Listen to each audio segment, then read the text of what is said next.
Hello, ladies and gentlemen. Welcome back to Wreck and Rule. This is Brian talking to you. It's been a little while. I've been busy with a move, but things are finally starting to get ironed out. Wanted to hit you guys up with a video today talking about two of my favorite characters to run in Wave 3.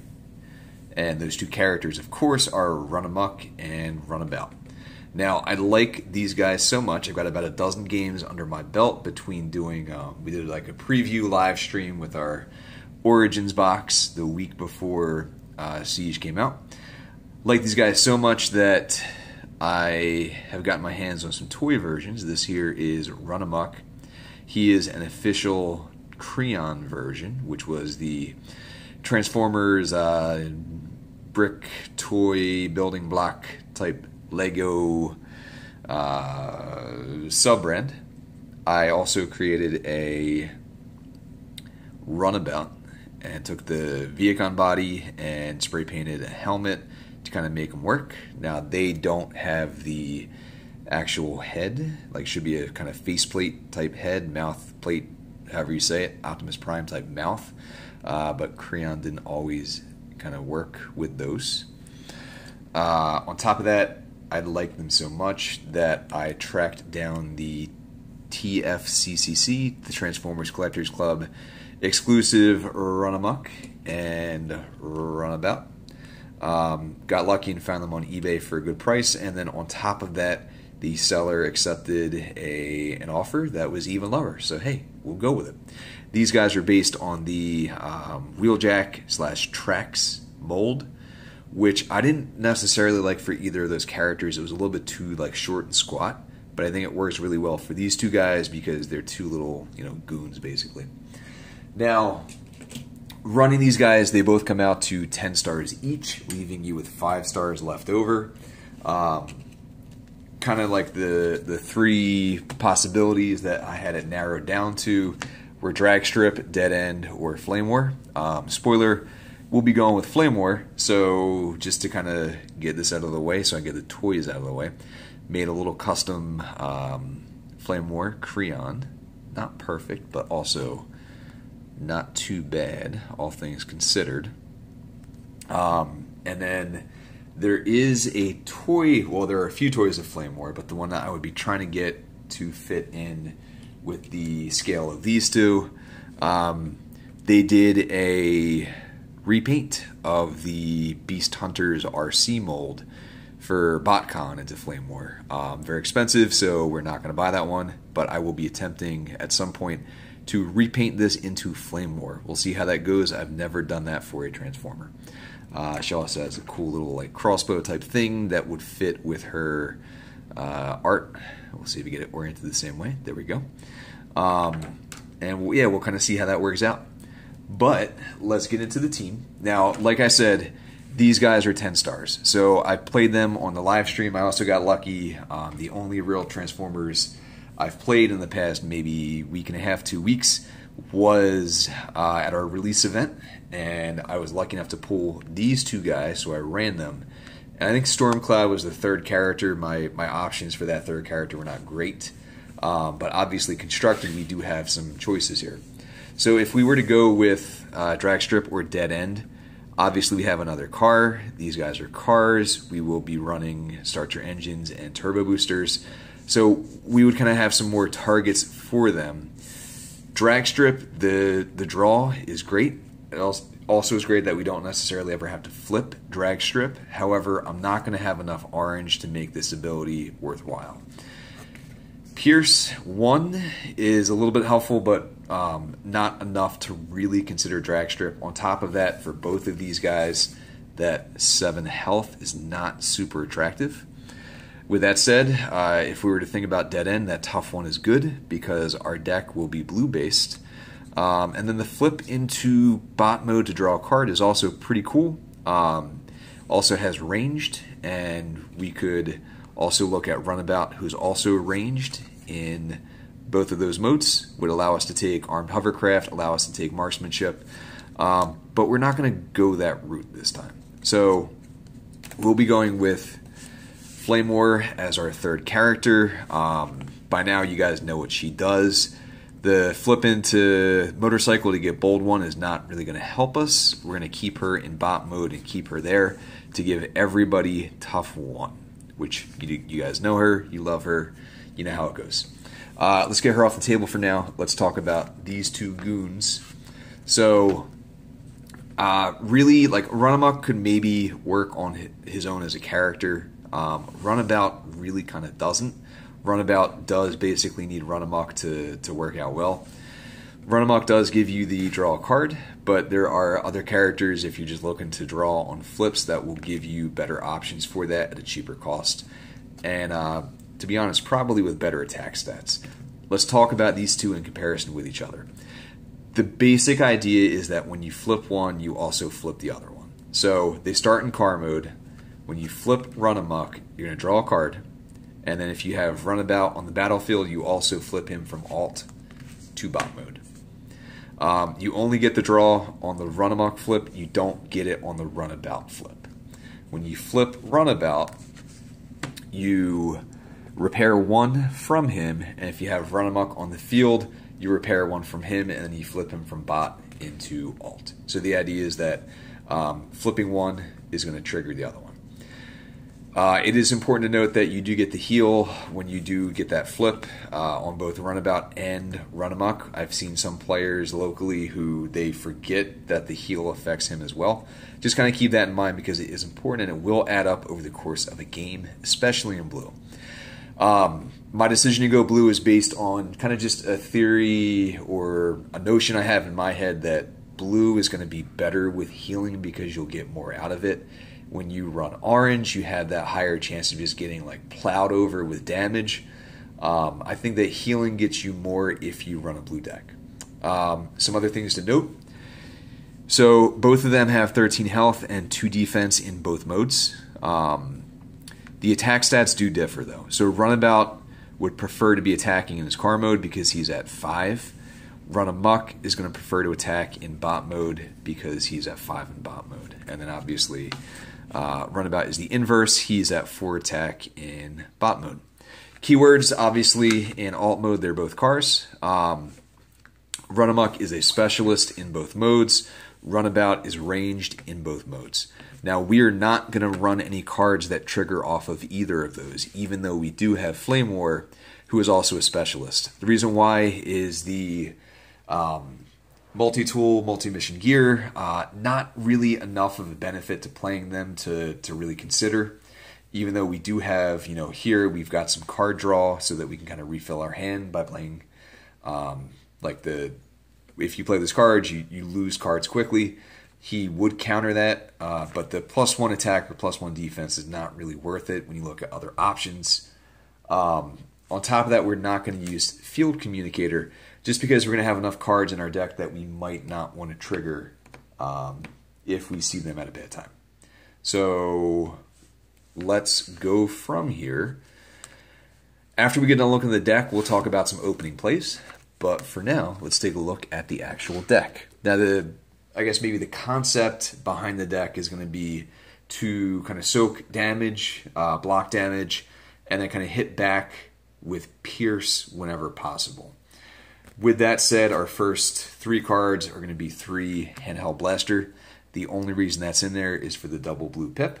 We don't ever want to equip it because bold is not going to be helping us out. We're going to run 2 Scoundrels Blaster. So we have a team of all Decepticons, so we can equip them to anybody. Autobots are still going to be powerful in Wave 3. You're going to still see them. So the Pierce 2 will be relevant. And on top of that, we've got that green pip. So we can also, if we have stuff in our hand that we don't want in our hand, we can get rid of it to get something that will help us out on future turns. Going to be running 2 copies of Energon X. Thought about going to 3, but it feels really bad when you have 2 of these in your opening hand and you don't have any damage out there and you can't use them.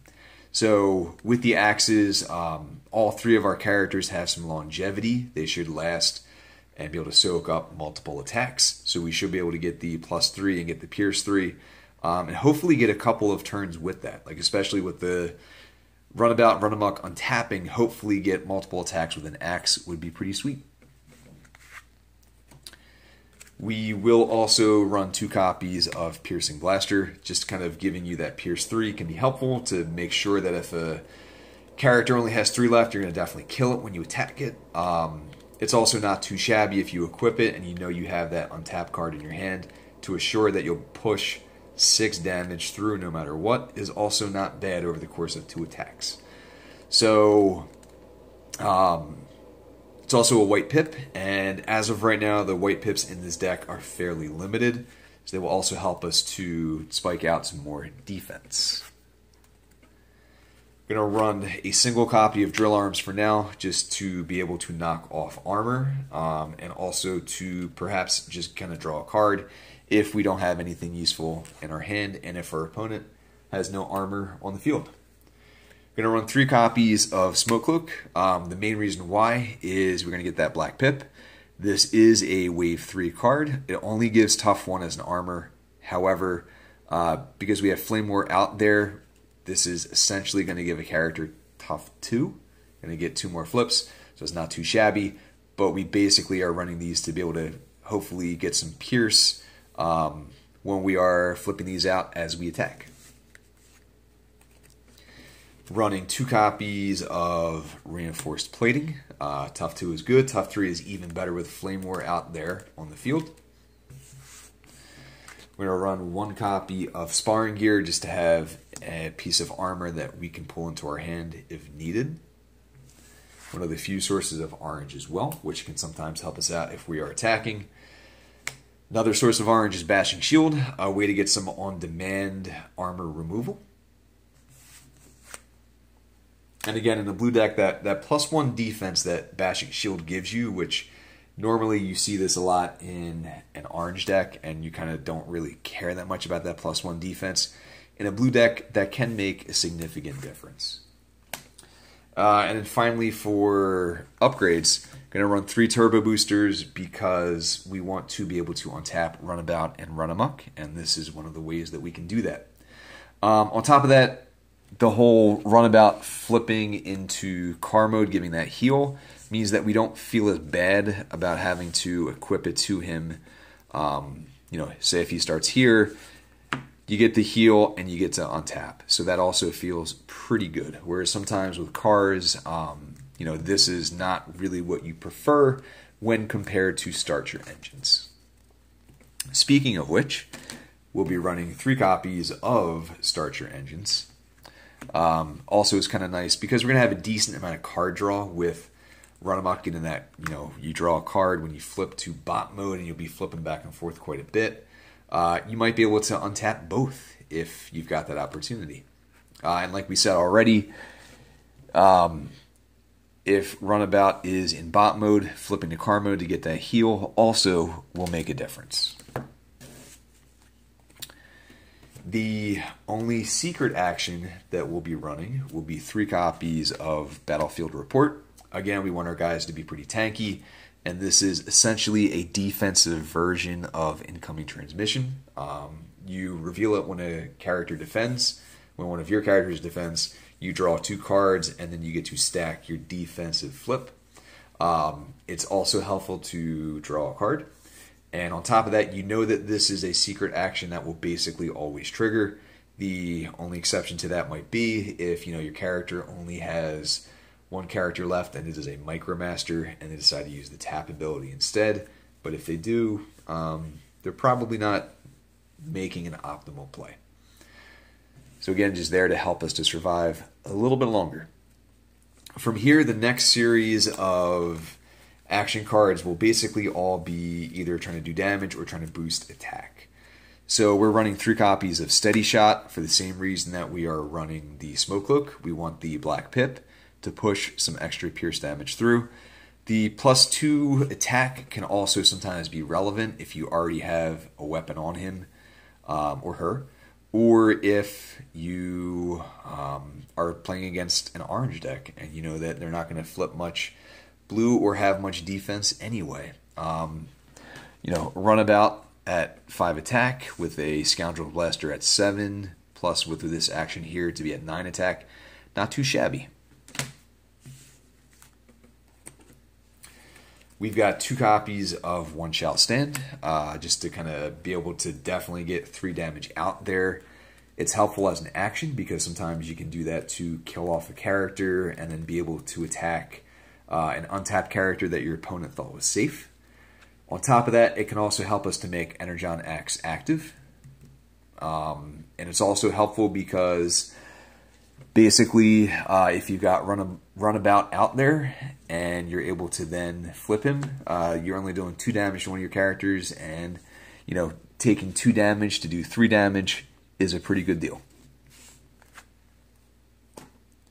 With that said, do consider, the whole with Axe, with Runabout, just kind of play your cards with the right timing. If a character you want to equip the Axe to only has 1 damage, obviously put the Axe on them before you go for that heal. We've got 2 copies of Underhanded Tactics.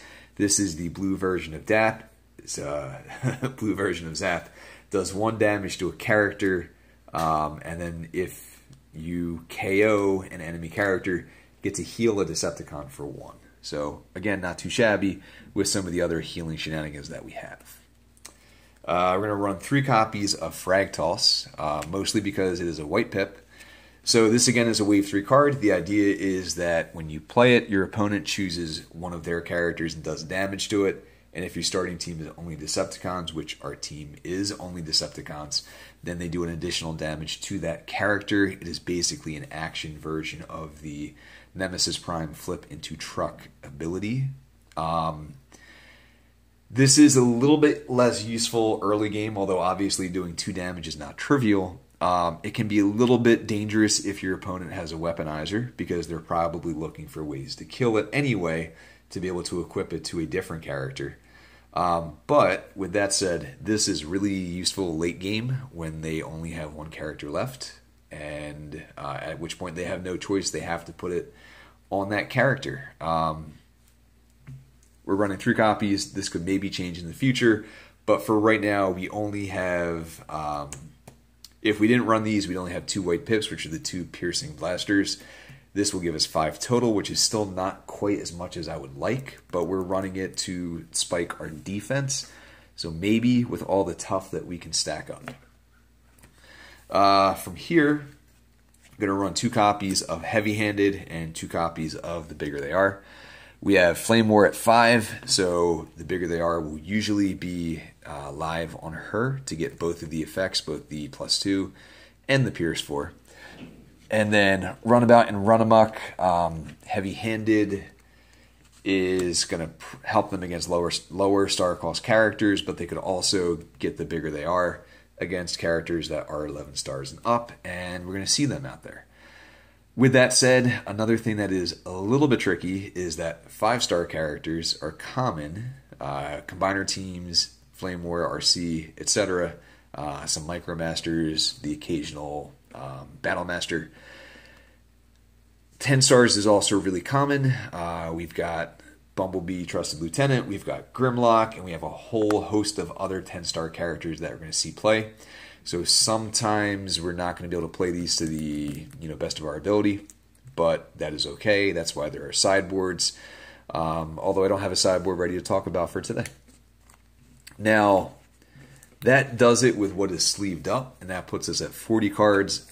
A card that I would like to somehow find a way to add in there is Swindled. The reason why is when we send out one of these 2 to attack, and to be quite honest, even Flame War 2, we would like them to have both a weapon and an armor to both be able to push damage out, but also soak damage effectively. So this allows you to basically play 2 upgrades on your turn, because this playing an upgrade is part of your action, and then you also get your upgrade play as well. So you'd be able to put an armor and a weapon onto a character and then send them out to attack. Or if you think that you've got, even if you attack with Runamuck, if Runabout already has some damage and you want to protect him, toss an armor there, toss a weapon here, send out Runamuck to attack. And there we go. So that's the deck. I would like to fit 3 of these in there just because from the games I've had, again, it's really important and it's very, very helpful, and the game usually goes much better. for me if these guys have a weapon and an armor on them.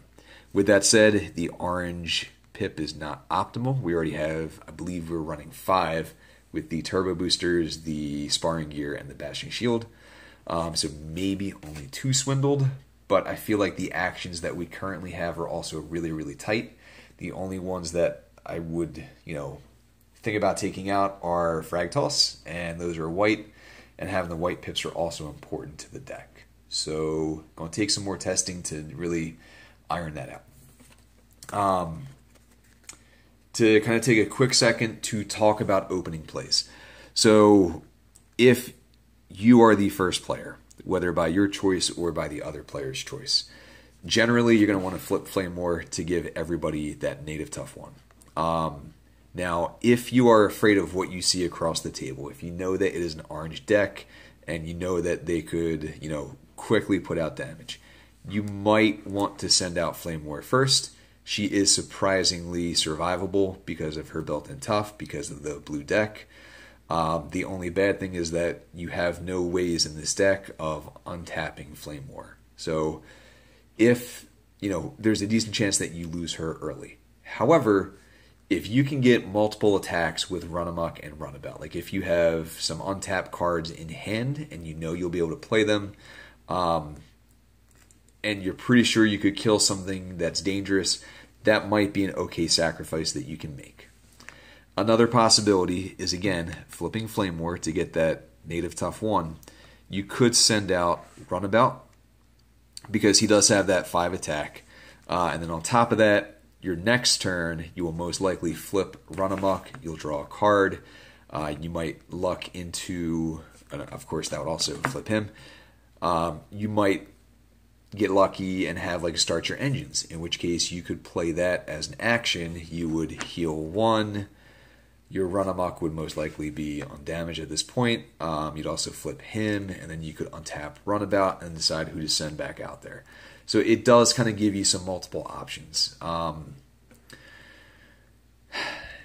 If your opponent is going first, I don't know. I would assume that maybe they want to hit Flame War while she does not have that built-in tough 1. Get her off the field a little bit faster. At which point, probably, you as the second player, you probably still want to flip her to activate the tough, throw something useful onto Runabout, or get a good action out there as your card that you get to play, and again, probably send out Runabout. The game goes well for you if you see those untapped cards early. You do have some ability to fish for them with the drawing cards off Run Amok. You also have the ability to, with the secret action, which I'm blanking on right now, give me a second. Battlefield Report also lets you see some more cards in there. We've got the Drill Arms to maybe go for that kind of Hail Mary draw as well. And, that's basically the deck. To be honest with you guys, I would not take this to a big competitive tournament. I would not be trying to prep this deck for Gen Con. I would not even take this to a case tournament. This is something you take to a fun, casual weeknight type tournament at your FLGS. And that's not me saying that as someone who likes to run jank, and I would take this anyway. I wouldn't. This is not what I would take to a major event. But it is a lot of fun. So I do highly recommend that you guys play this deck. I will keep you posted about my progress. It's going to take me... Right now the weather is super humid, so I cannot get a good priming layer of paint onto this RC to turn her into Flame War. But I'll keep you guys posted. So I'm going to sign off just because I can feel myself already starting to ramble. Don't forget, if you don't have our Facebook page liked, it's kind of like our primary hub of communication. We have Twitter, we have a Patreon. If you guys like what we're doing, want to throw some support our way to basically pay Joe and Frenchie back for the cost that they've put into the equipment. We also have some rewards that you guys can get. Right now, the main one is that we have some damage tokens with a head that looks similar to this chap right here. All that will be linked in the YouTube description for this video. and I will be shutting up because I'm rambling and I am done. Goodbye.